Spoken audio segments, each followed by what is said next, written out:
we start, you're gonna do like a quick intro. We're improvising here. Girish, you're gonna go first. My name is Girish. I've been in the industry for a while, working at the intersection of technology and storytelling.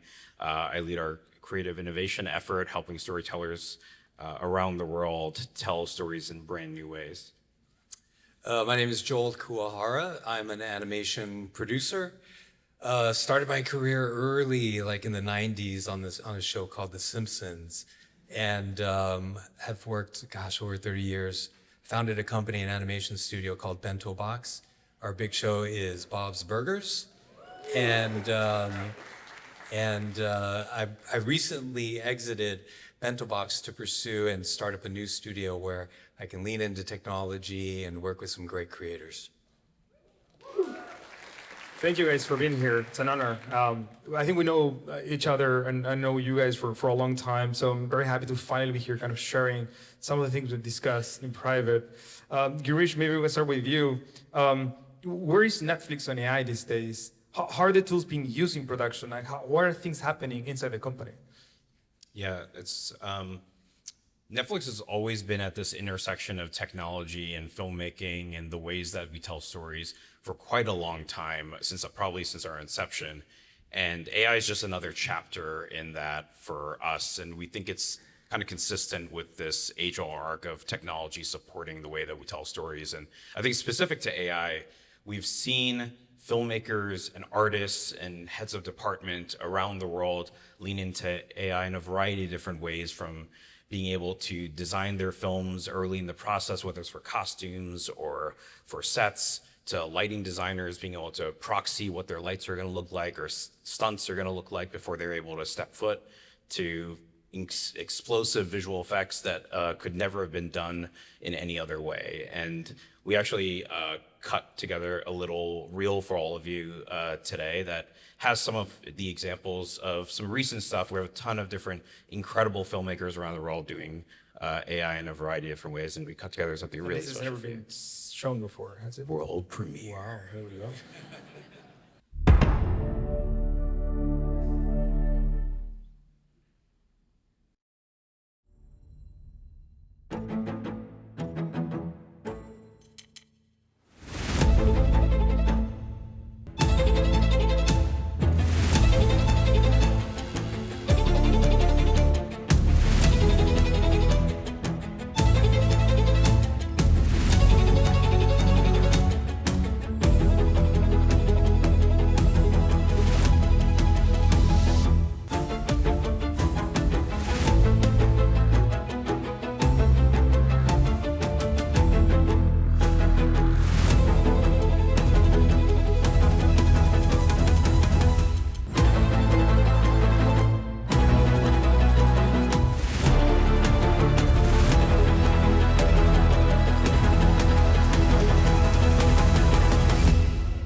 Amazing, wow. That's a great reel.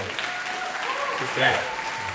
Those are all shows and movies that are now streaming, right? You're gonna watch. These are live. I had a story a little bit about the World Cup one. Yeah, I mean, everyone's watching the World Cup right now?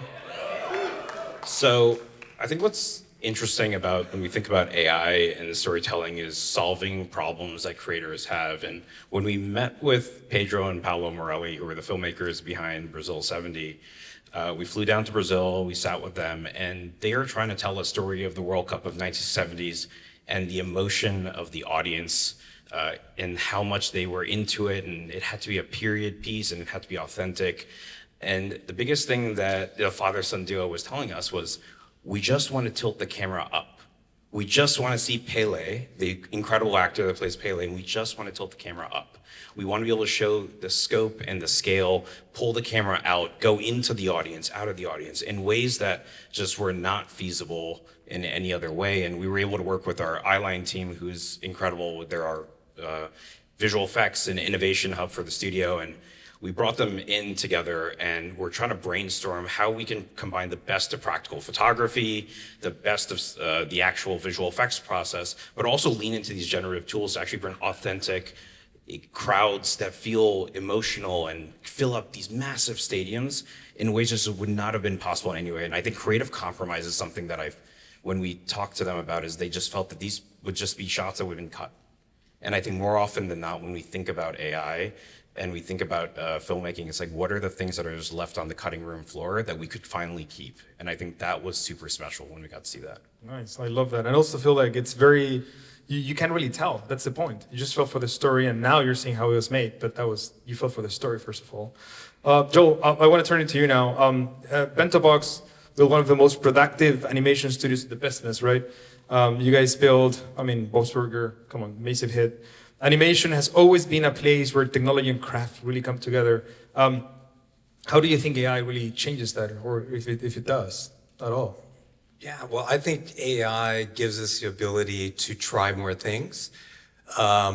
Because for those of you that know animation, have worked in animation, it takes a lot of work, it takes a lot of manpower, it takes a lot of people.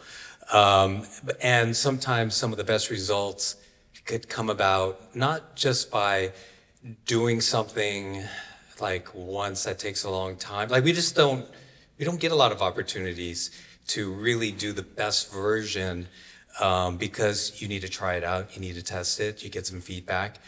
AI gives us that ability to iterate and try different things. One thing I just want to point out though, AI is the tool now, but across my career, we've always had moments of innovation and technology, these inflection points. And every time there was like this inflection point, it's met with both excitement and a lot of anxiety at the same time.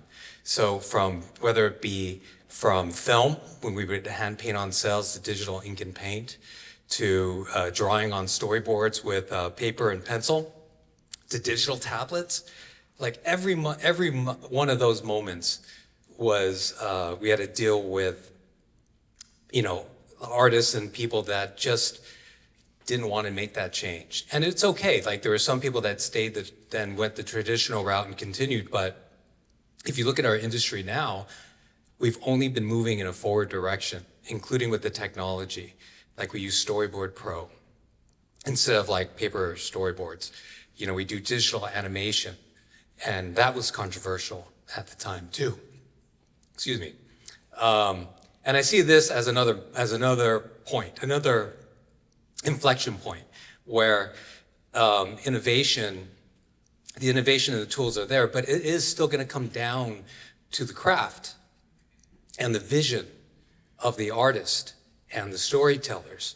So I just think it's going to allow us to do more and to develop more and to just try things, to explore more. Nice. And I guess perfect segue for the next question, which is like trying and vision and execution and like leaning more into that. I'm assuming a lot of people in the room here are making a lot of work with AI. The films are going to see here tonight, but also I think there's a lot of actual new creators and new filmmakers and new talent, or traditional filmmakers who are now embracing these tools, who might want to bring it to, major platforms. Like, Girish, what do you think? What does like a pitch look like these days? What is like Netflix like cares about when it comes to new projects?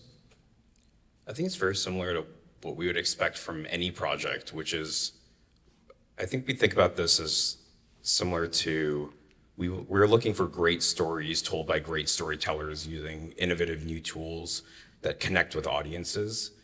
And I think that simplicity is really key, because that is what matters. And I think anytime we look at a film, we look at it as a film. We look at it as a series. We're looking at a pitch as a pitch. And I think my advice to filmmakers and storytellers and audience is really to hone in on the craft of storytelling and let the tools be the means to which, and let the story be the why.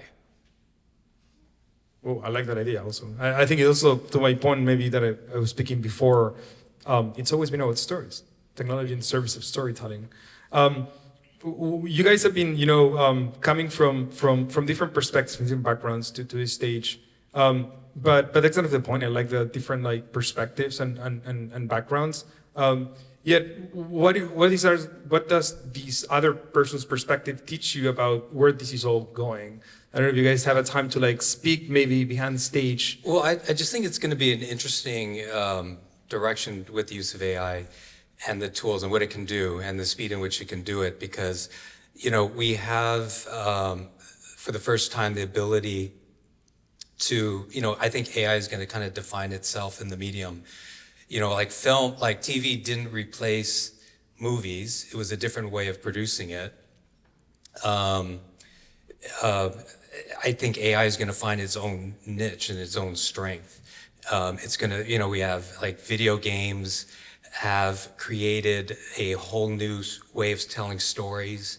Even on social media with short form reels and things like that, that in itself has kind of like defined itself for its own form of storytelling. I think what's exciting now is how people are using the tool to try to discover and try different ways of telling stories too. It's like a new medium of sorts. Yeah, like interactive, could be like interactive and try to break it and find the experimental part of yeah. it. Yeah. What's your take? I was going to say that, like, I look at Joel's career as like an example for it, and the fact that what has been so impressive in with what you've done with Bento and Bob's Burgers, and how you bring artists to the center of the storytelling that you're doing, and you let the tools really be in the background of enabling that. I think it is in the culture of how you build teams and companies that you really help lift that up and really put the artist at the core of it. And I think that's what's really empowering, is anytime you see a story that connects, it is that storyteller that like exudes through the generations or through the cut that comes out. And I think you've done that through every one of the projects that you've had an illustrious career to be able to do. And I think that is what I think I learn every time I meet with a vendor or a company or a project around the world, is you really look at it at what is the problem we're trying to solve, and how is technology going to help support that storytelling. Joe, you want to add to Yeah, it? no, I was gonna, you know, thank you for that.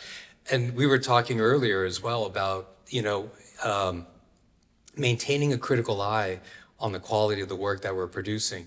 You know, just because you can iterate fast and you can export something really quick and you can get it on the screen, it might be impressive, and it might be impressive if it's like a nice magic trick for your friends and things like that, but you gotta step back, you gotta be objective, you gotta take a look at it, and is it the best version? Is it really good? Is it funny? Is it telling the character's story? And if it isn't, then you need to try it again and tweak things. And you need, you know, this, to me, this is part of the craft. You need to explore it in order to finally get what your vision is on the screen. But, you know, stay objective and stay critical. Have that critical eye. You know, I feel very fortunate because part of my job is to do this for a full-time job. I get to speak with you guys for many hours, and we've done this many times. I'm so happy that we did it at least for 15 minutes here on stage with everyone. Hopefully we'll have another time where we can share more of this. But thank you guys for joining us today. Thank you guys for sharing your insights. Thanks, everybody. For doing